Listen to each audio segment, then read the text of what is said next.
Hey, good day, world. This is Coach WJ and my special co-host, Debra Daggins. It's me. Yes. So we're coming to speak on day Hope. 2 of hope.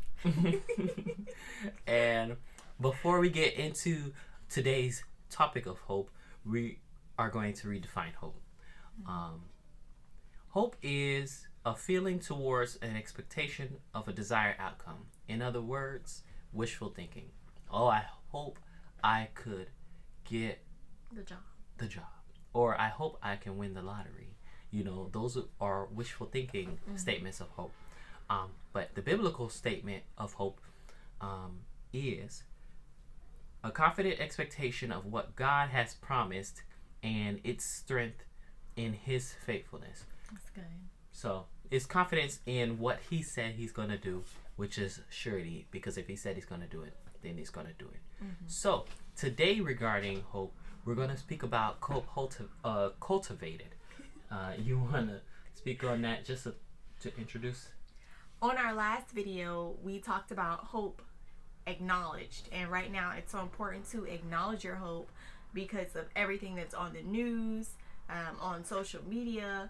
It's almost like weary to actually acknowledge that you're still hopeful. Yeah, and you actually might look crazy when you told someone, they might be like, hey, how you doing? Oh, I'm hopeful. They were like, hopeful, girl, don't you see what's going on right now? Yeah. So you might look crazy Yeah. with your hope, but acknowledge your real hope, Yeah, and so today we're going to talk about hope being cultivated. And so to cultivate something basically means to acquire or develop into something of quality. And so what can be cultivated other than hope? Like farming? yeah, when you think about cultivation, most of the time you think about farming, and hope actually can be cultivated in that way. We know that when you plant a seed, it doesn't just grow into that apple tree overnight, right? Yeah. So your hope is going to require you to have patience. Yeah. No, I think when it comes to the tree, I think there's certain plants that you can plant a tree and see it grow to its full mature state, at least what it looks to be, but it won't bear fruit until the next season. Even once that first season comes along where you should be getting fruit, and another tree that looks the same as this tree is bearing fruit, but this one isn't bearing fruit. That's because it has to go to another season. So in being patient, like you said, you might have to be more patient, but cultivating is pay attention to it, continue to water it. Yeah. Because you might say, well, it's not bearing fruit, so I'm just going to go get another tree. But you got to pay attention and cultivate that thing. Yeah. Also with hope, with it being cultivated, a person who cultivates their hope basically is very optimistic. Yeah. And sometimes it can look foolish when you're just like, okay, I know I'm going to get that job, or I know I'm going to acquire that house or that land or that position, or this is who I'm going to be, in the midst of chaos, right? And so sometimes you look a little crazy for being optimistic, but that's what a hopeful person is. I was actually reading something this morning by this guy named John Maxwell, and he did like a chart showing the difference between people who are hopeful and those who are without hope. And so it was just really good. He actually said, when people are hopeful, they can sense victory, right? Yeah. So when people aren't hopeful, it's the opposite. They can sense defeat. Yeah. So if you're and living accept it. right, if you're living in a victorious state, you'll sacrifice to succeed. You'll say, okay, stay up late. Hey, if I gotta stay up late to invest in my dream, or if I need to not spend the money that I'm gonna put into an investment now, or we're just gonna do rice and beans until we can, until we can achieve this goal, you'll sacrifice to succeed. But people who are hopeless, they give as little as possible. Yeah. You ever seen someone and they're just like, man, I don't know what we gonna do. Like, they don't even try. They don't even put forth the effort to put in the application for the job.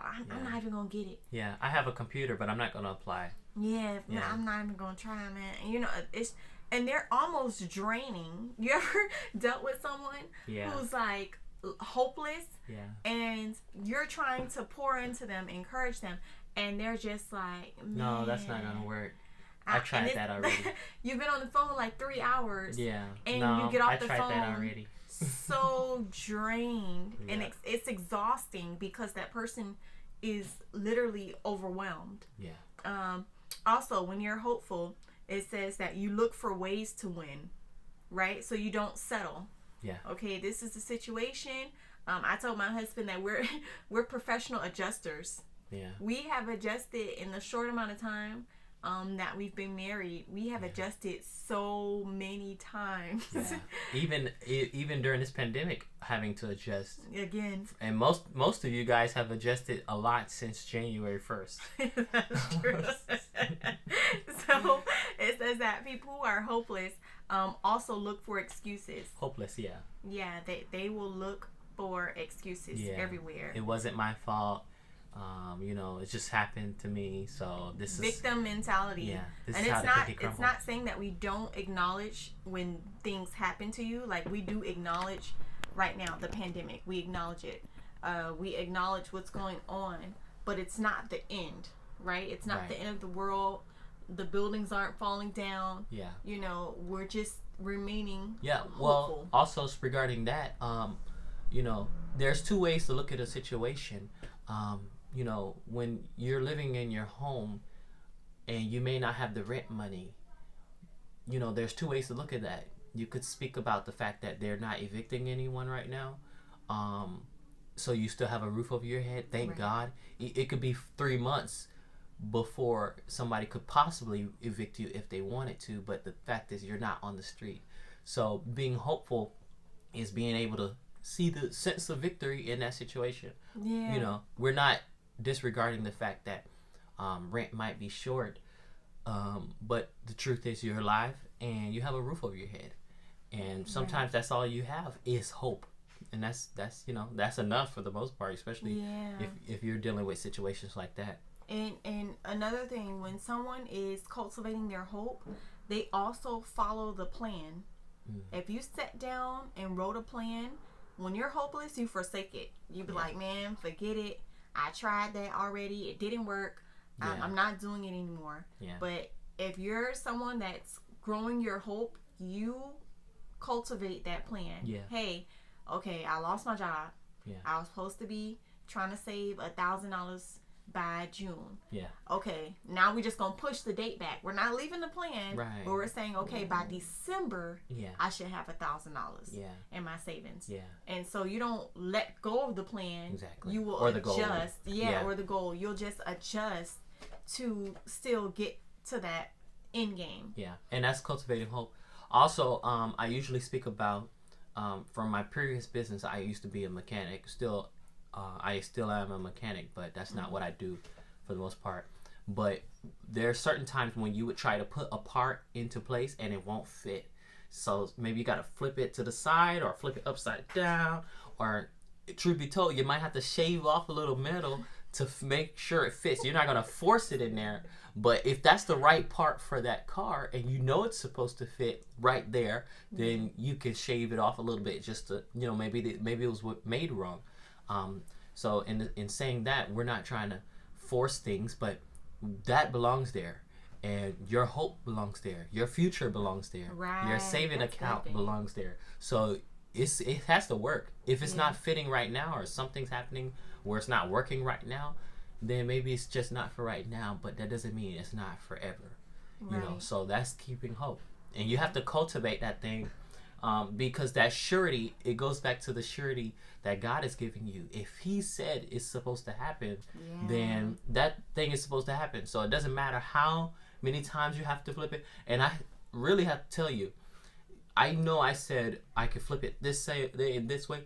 I've had to flip that thing many times, sometimes before it actually fit. Yeah. And it, sometimes you might want to quit. And for the analogy of fixing a car, say you quit, guess what? You're not gonna have a car to drive. Yeah. You're just gonna be without a car.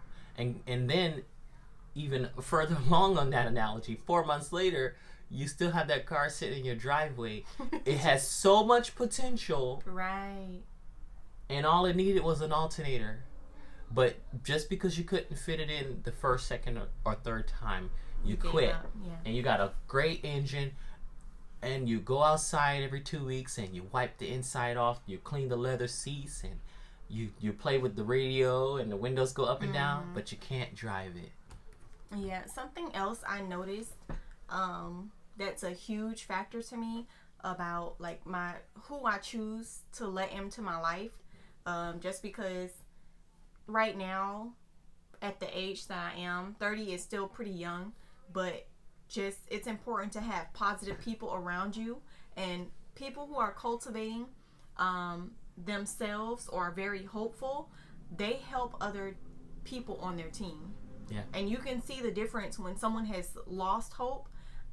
They tend to hurt the people in their team. So let's say, for example, me and my husband, we're on the same team, and that's like our motto. Okay, we do everything together. We consult each other about everything, and that's because we're on the same team. Now, if I'm losing hope, yeah, his job is to encourage that, to help grow that hope that I once had, so that I don't lose it, and vice versa. If he's losing hope, I'm supposed to speak life or water that plant so that his hope can still be cultivated and can still grow. Yeah. Because once we both start losing hope in the marriage or the goal or the plans or the team, that's when we start to hurt each other. Yeah. And you'll see that when someone is hopeless, you can go out of your way for that person. Yeah.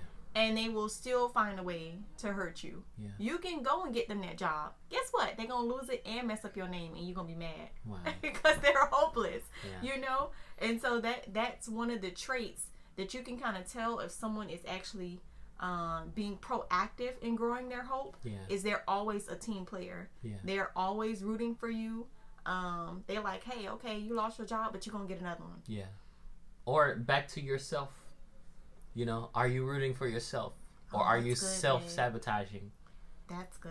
So we have to, you know, water the seed of hope in your life. Keep hope, because I know we're speaking about keep hope alive.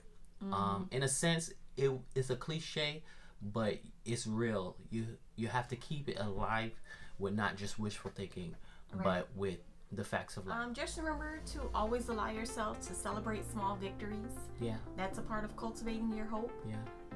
And look at both sides of every situation. As I spoke about having a roof over your head, even though you may not be able to pay the rent. You know, it's about the perspective. Your perspective will help you continue to keep your hope cultivated or intact, because anything could make your hope just throw it away. I don't want it no more. It's not working. So, but we hope to see you guys tomorrow for our next episode of Hope. And we're splitting this thing up because it could be a lot in one day, but we want to help you build your hope this week. All right, so we'll see you guys tomorrow. Bye.